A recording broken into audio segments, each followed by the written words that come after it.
as our 2x2 formation. Road change now, we go racing for the first time this season. 3 hours of GT action, it's go. This is very tight as they come down. Group of cars coming in, this is all trouble written all over it. This is G3 cars. Drop downhill, they head towards the Aqua Minerale. Imola, of course. There's another one off through the gravel. As wide as possible as they drop downhill, putting that truck inside line. Yes, oh, we did. There we go.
Hello everyone, welcome along to Apex Online Racing's third season of Endurance, and we are here at Paul Ricard. It's going to be an absolutely monstrous race, and I imagine everyone will be blind to the colour blue by the end of it. This is the Superpole session on the same day as the race this time round, and I am joined in the commentary booth by Tetradax. Good morning, Tetra. Good morning, Tim. Good morning, everyone. Yeah, it's going to be, I think, an exciting session. Currently, already on the free practice server, we see that most teams are pretty close to each other. Everyone in the 153s, so I think it's going to be a very close one. Yeah, and if anyone is unaware of how the Superpole system works, basically the cars get the entire track to themselves, one at a time. They have one out lap and one flying lap, so they only get one chance at getting this right. And at Paul Ricard, there's a lot of places where you can dip a tyre over and invalidate your lap. So fingers crossed everyone manages to keep it clean. But I think we may see a few cars here not set a time and immediately put themselves at the back of the Superpole grid. We're expecting 10 drivers here today. We've only got 9 for some reason. Obviously someone unavailable at the moment or having some sort of technical issues. But it should be a really good one. I say everybody in the 153s, I say having a little look at the times now. We've had 153.8. Sorry, 153.3 I think is the fastest we've seen in the practice server. But obviously everyone is going to be putting it on the line when it comes to the Superpole. Currently having a look at car number 500, Adam Dubell. Let's get a little bit of a closer look at that car. He says. There it is. What's maybe interesting to everyone who is unaware of the AOR qualifying system, of course today we have the Superpole session, which is the top 10 teams of the previous qualifying session, which is done in a decentralized way, which means that over a week everybody has a chance to set their fastest lap times in however many tries they want. And the Superpole session, the 10 fastest drivers are decided by the average time of the team.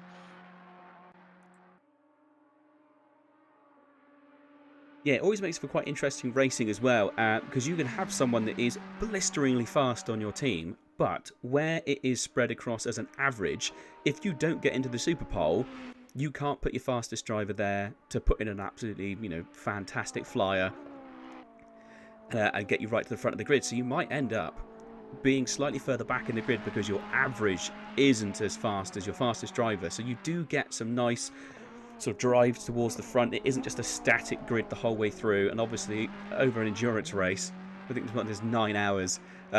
You can imagine there's lots and lots of shuffling around. And obviously, during the main race, there'll be significantly more cars than 10. I have just noticed that possibly the greatest livery of all time is in the server. Although I can't. Oh, no, it's not. I got mistaken. Apologies. I'm thinking of the Sprint series. There is a Princess Bubblegum car? Or a Princess Dynamite Bubblegum? Ah, right. Here we go. Everyone's returning to the pits.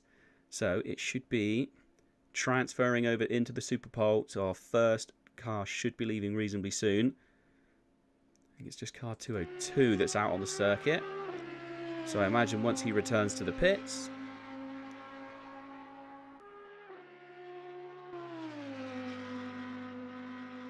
It's such a long back straight, isn't it? I mean, when it comes to the actual race, quite likely we're going to see, people get the overtake, but then immediately get overtaken again because there's so much time to get into the slipstream and gain the advantage a second time round.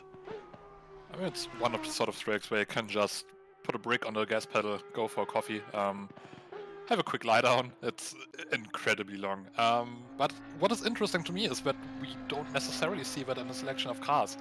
So with like half of the track simply being a single straight, you would imagine that we have one single car that's fast in the straight line in the top 10 Superpole session. But we have quite a good mixture of cars. Yeah, I think not being able to change your cars throughout the series does make a big difference. Because, otherwise, you see certain cars are very strong on certain circuits. So being a series with a varying choice of track, should we say, it makes a big difference. Right. Here we go. It is the beginning of Superpole.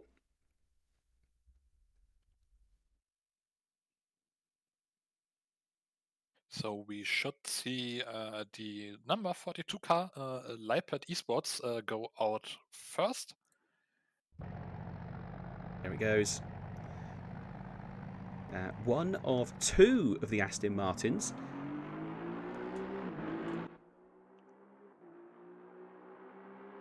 So we'll stay external for his outlap, and then we'll jump into the cockpit so we can have a bit of an idea of what he is doing on his flying lap. In fact, we'll go on Helicam, we can get a better idea of the entire circuit. It is a strange old circuit. We've sort of got that first chicane, it's quite large, then you've got these long sweeping turns followed by an awful corner, as I would say, trying to roll on the power as much as possible, trying to maintain that pace, because any speed you can maintain here is going to massively sort of give you a boost when you come onto this back straight. And here we are onto the back straight, and it just keeps going and going, and it's terrifying when you get to the end as well. See Marcel Apovios warming up the tires on the outlap. Leipert Esports, I think actually the first time they are taking part in an AOR league, if I'm not mistaken. Very, very big name in iRacing esports, of course. So excited to have them on the grid. Yeah, there's been a real influx this season, not just in the endurance, but in the sprint series as well. Influx of new drivers, new teams. So it's it should be pretty good. It's like I said, there's lots of newbies. Well, I say newbies, new to AOR people this season. So it should be really, really good. Again, this is another part of the circuit where these corners just go on forever. Super easy to wash out and go wide, and obviously invalidate your lap. So 2 corners left to go. Just seen it in the chat asking, do you think the starting position makes a great difference to finish the race? Yes, I think if you can get on pole and get away, it's a real bonus. Right, so we're going to go on board with him. It's a little bit louder, so we may have to talk a little bit louder, but we're in the car for this one. Starting his first and only flying lap. So down towards turn 1. Oh, takes out that cone. That don't take long. Just, I think there was already a cone taken out on the back half of the track already when it was warm-up lap. So we see him using pretty much every part of the track. He paid rent, and he's damn well going to use it. So no inch unused, and of course in this track you sort of have that freedom. You don't have any sort of barriers, any sort of walls coming at you. Of course in the Superpole session you have this one lap, now going on to the Mistral straight. And you need to take it, but especially later on in the race I think we will have a few less issues with crashes and lengthy repairs than we might have on other tracks.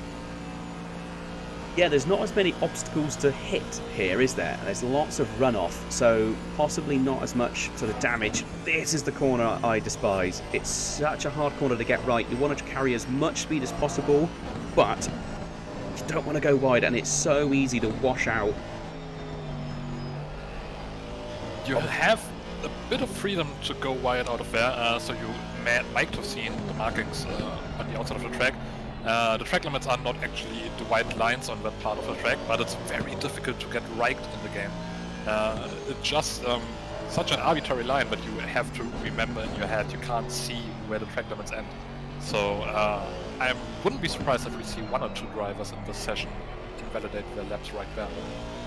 Yeah, and that's right. So here we go, final run to the line. This is going to be the benchmark for everyone else on the Superpole. What are we going to get? And we have a 1:54.1. So this is his in-lap. We are going to jump on board with, this is Giuseppe Giranta.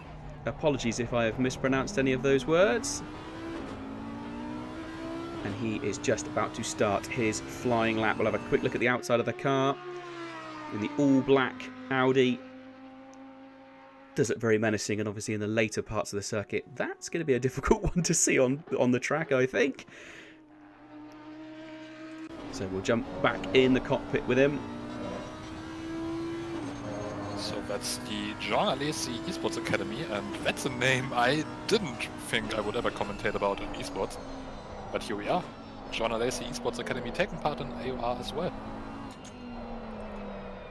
Oh, I think he went a little bit deep there, managed to keep it together, but I think that was quite a loss of speed.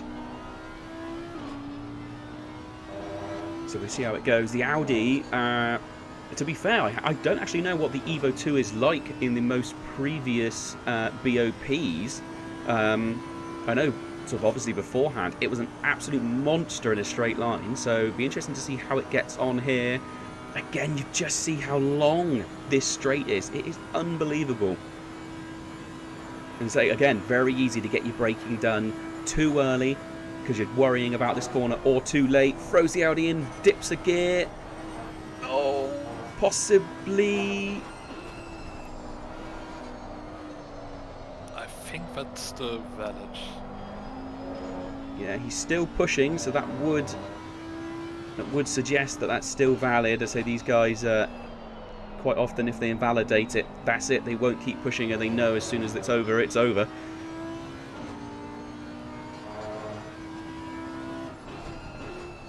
Few corners left to go. Long left-hander followed by this super tight right, and then a straight shot to the line. Absolutely pins the throttle. So it was a 1:54.1 to beat. And we have a yes, there we go, onto pole, 1:54.025, gets himself right to the top of the listings, and next out is Carnival 101, and that is Nikola Nowicki, in the first of our BMWs to put in a qualifying time. So on board with him. Yeah, doesn't have the joy of taking out any of the cones. They've already been taken out on lap 1, so I'm just a bit struck by the difference in sound between the Audi and BMW. It's quite a transition. yeah, one's quite a nice deep burble, and obviously with that very, very obvious wastegate. And then you go over to the absolutely howling Audi. I will admit, I do think it is possibly the best sounding car in the game, the Audi. Right, so on to the back straight, the Silver Racing team. Let's have a quick look at the livery. Oh, that's a lovely custom livery they've got running there. The wings on the side, beautiful looking car. And it's just incredible how long this back straight is. It still blows my mind. I've raced it a few times, commentated on it. endless amounts of times, and it still just absolutely blows my mind how long the back straight goes on for. Oh, keeps it just within, I think, there as well. Slightly different line, I would say, this time round. A little bit deeper, it looked like, from the BMW. Obviously, more of a front engine setup as opposed to the mid engine we saw in the Audi.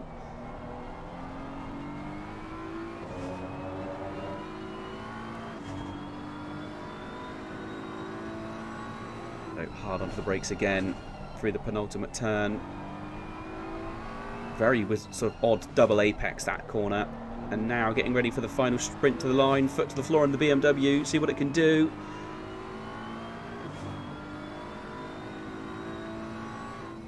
Oh, it's a 1:53.7. So that puts him on pole by a massive margin of about 0.03 of a second. Good Lord, that is a massive jump up. So we are looking now for Adam Dubel.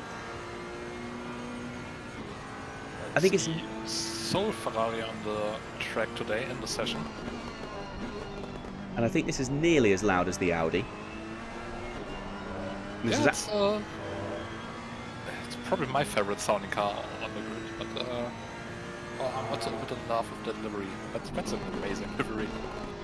We'll get it up in just a moment, just staying on board for through this first sector. As soon as we're on the back straight, we'll show it off to everyone.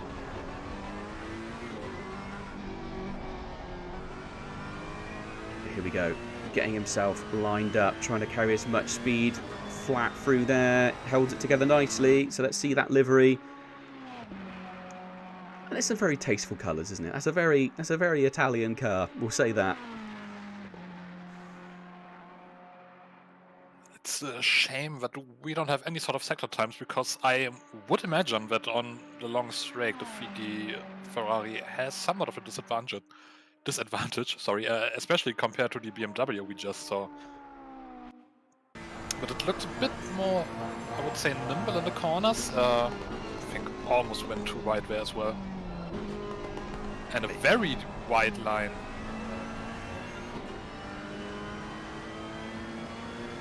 Nice to see the Ferrari back again this season. I say BOP being reasonably kind to it again. You sometimes see it disappear off of the grid, so good to see it back. So the Forza Italia PL E-Racing coming through the penultimate turn. Here we go, final straight to the line. Gets on the power. You can hear the traction control cutting in slightly as he put his foot down. And it's a 1:54.1, so that is 4th position on the grid. It's a good lap by him as well. Nothing to be sniffed at. So car number 444 is our only McLaren, and possibly the loudest car, I think.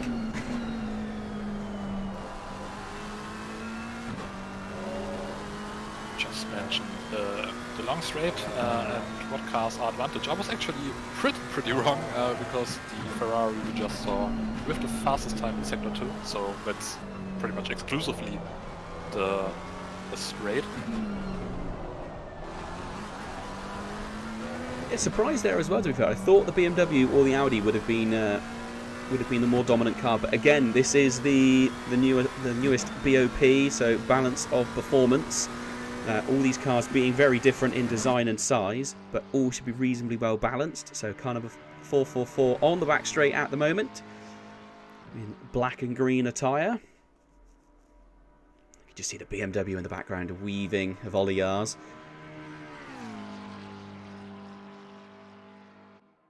So here we go, coming into this corner at the end, throws it in.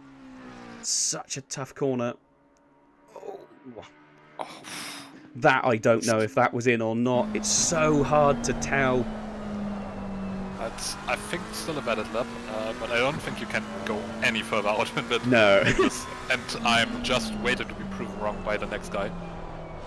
I think there must have been pretty much just a whisker of tyre still within limits there. Somehow that was... He's still pushing, so presumably that's still within.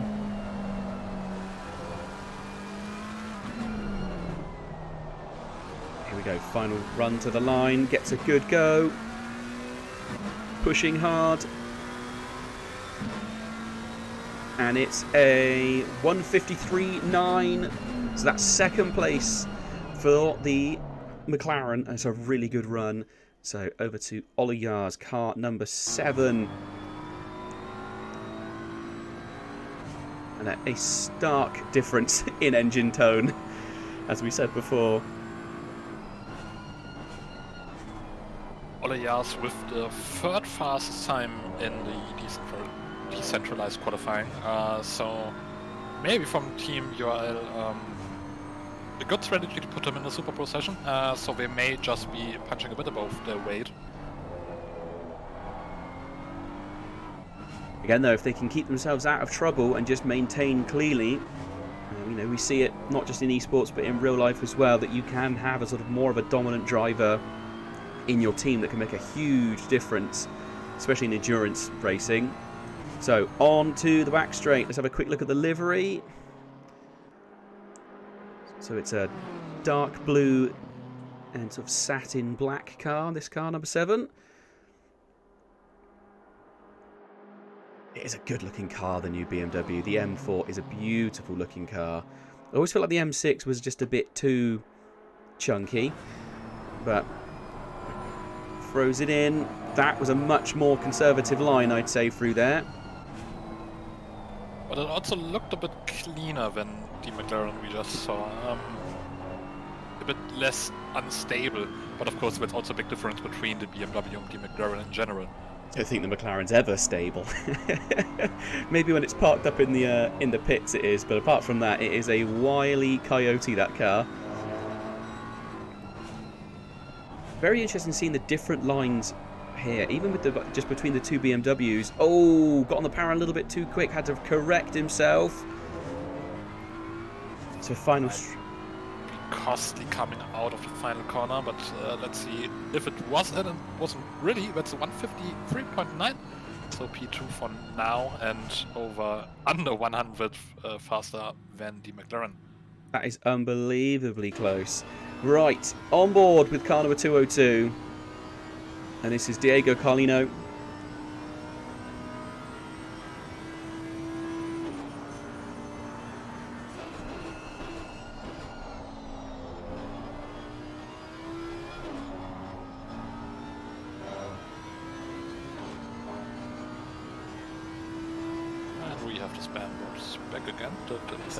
I've cleared that out, don't you worry. I've got it gone. Yeah, please ignore anything in the chat. Apologies for that one. Good old YouTube doing their best to not do a lot. We also just had Reckon asking in the chat only 10 teams. We are currently on in the Superpole session. Race starting in around 1.5 hours time, when we will be on the grid with 55 teams. But for now, only the Superpole. Yeah, so this is just the top 10 qualifying teams, and their entire team does the average, and it's the top 10, and we just reshuffle the top 10 depending on how you've done. So technically you could be the fastest team but end up in 10th place because you invalidated a lap or just had a bad lap here. So let's see how the Audi does through this turn at the end of the straight. Again, that looked a lot sort of more controlled and safe than we've seen in previous laps. I think that was the narrowest line we have seen through there so far.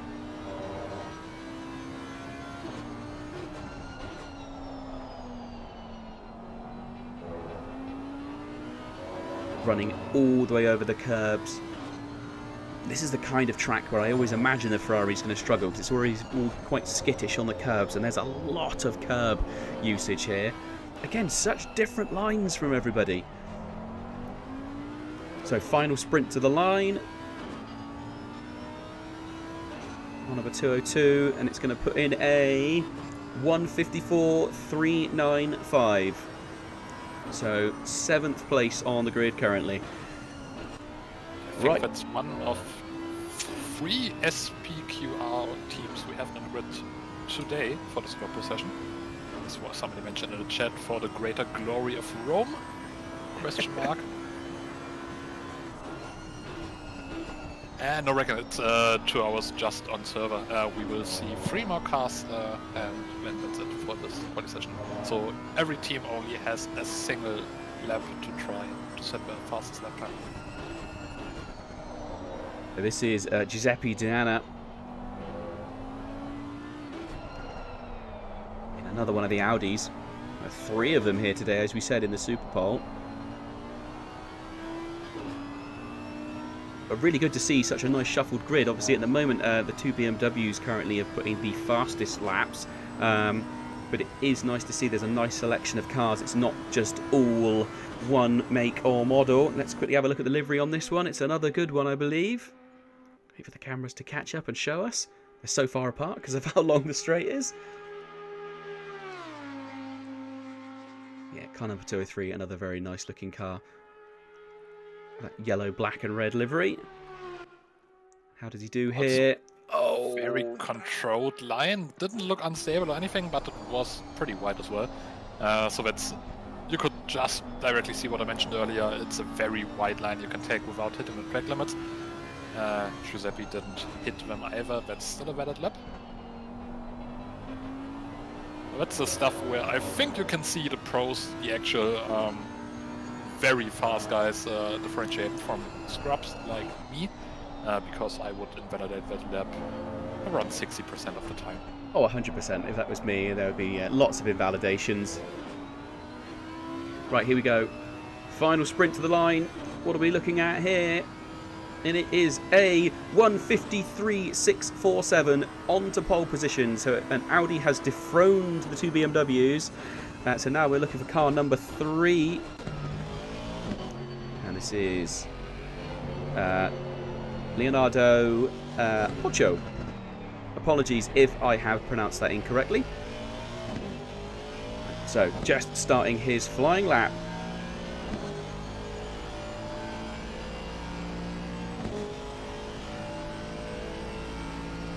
Interestingly enough, of the 10 fastest drivers in individual qualifying, 7 are Italian. Obviously, what you will. It's a good year for Italian sim racing. I mean, racing is in their blood, so. Whereas I am from England, so I don't know, gravy's in my blood. That's pretty much all I've got. I can talk a lot. There we go. Sorted. Right, just about to come onto the back straight now. The BMW. Oh, sorry, it's not BMW this time around, is it? Apologies. It is the Aston Martin. I've seen so many Beamers that I've got myself confused. So there we go. It's the all. I think it's carbon fibre. That isn't it? I think on that one, that dark grey carbon fibre of the number 3 Aston Martin and the virtual racing team.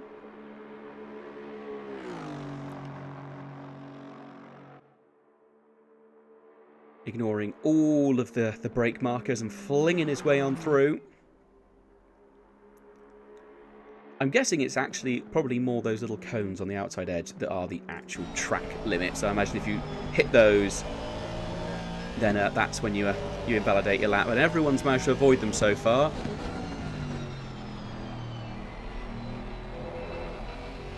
So this is our penultimate driver, I think, in the Superpole session, if I'm not mistaken. There's only one man left out there, car number 201, Morano. So penultimate turn here. Tries to get the great big Aston lined up, and final sprint to the line. What can be done? Third place, a 1:53.820. So possibly a third place. That's great to see the Aston up there.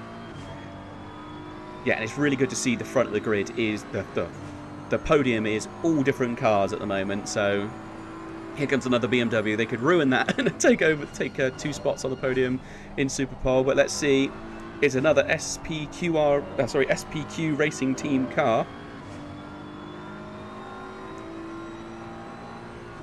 Also our last car for the session today. Yeah, people that normally watch along with the Apex Online Racing Endurance series, normally we have a Tier 1 and Tier 2. This season we are just running the Tier 1s, so the Superpole stream is a little bit shorter than normal, but all the Tier 1 guys, the tippy top cream of the crop, are all here. So let's have a quick look at the livery on this car, just while we're on the monstrous straight. Yeah, it's another beautiful. That's that black, red, and yellow. I really like the split down the middle. I think it's a really cool livery, and all the team running the livery across the different vehicles. It does look properly smart. Also have many Simon asking, does that mean as an Aussie beers in my blood? I'm sorry, as a German, I have to claim that one. And again, a very, very wide line here.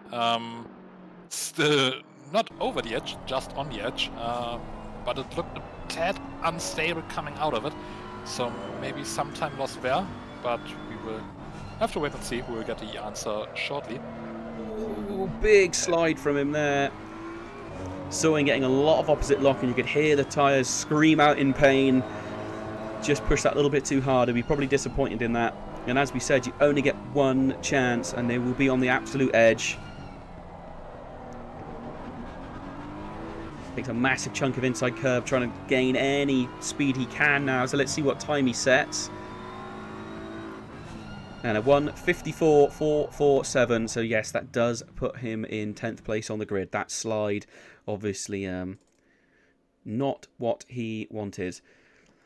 Okay, so hopefully we are going to get some people to come and join us. I just need to quickly just edit a few bits and pieces as well. So we will get some people hopefully into the commentary box. Give us 2 minutes and we will be back. And yeah, we should hopefully have our top 3 racers. So 2 seconds.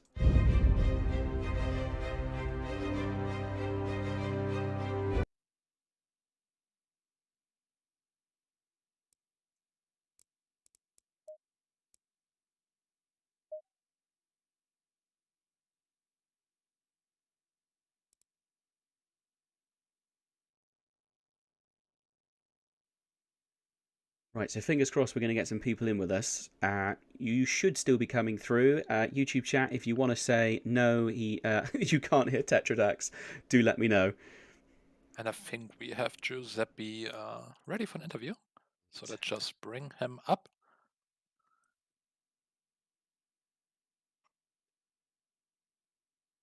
Hello, Giuseppe.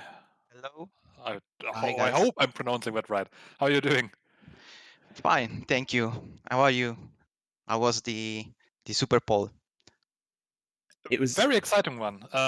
Very cool to watch. And yeah, I should have started with congratulations for the pole for later on in the race. How did it feel out on track?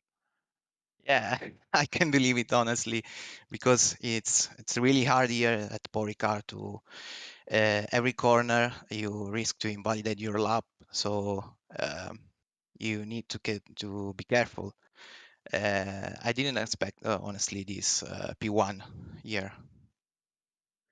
I mean, it was a really good effort. So we are obviously watching on board. Got to ask, how scary is the right-hander at the end of the back straight? Because some people took it a little bit slower and tidier. Other people pushed it absolute to the edge.